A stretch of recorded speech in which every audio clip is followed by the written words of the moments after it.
พี่น้อยทางนั้นเขาเจ้าก็ค้นเขาพี่น้อยแบกพี่น้อยเพราะว่ามันไก่เขาเพื่อนเนี่ยทำสมัยเขาเจ้าส่วนร้ายเขาเจ้าก็แบกพี่น้อยเพื่อ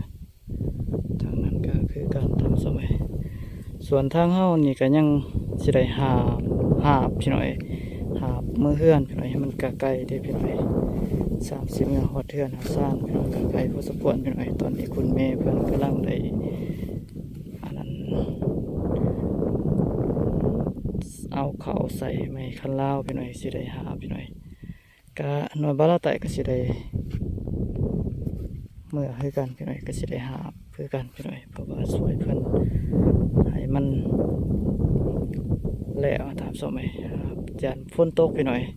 จำเป็นเฮาสิห้ามไว้ห้ามไปพี่น้อยหาไปพี่น้อยเพื่อมันหอดเทือนตามสมัยเพราะว่ามันไกลพี่น้อย30 หอดเทือนยันฝนตกเปียก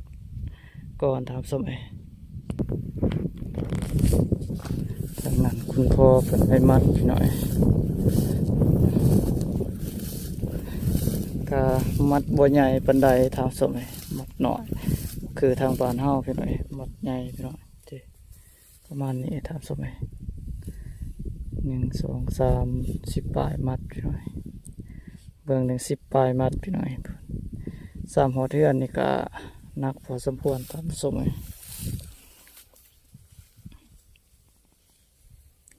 e bir dağ tabii.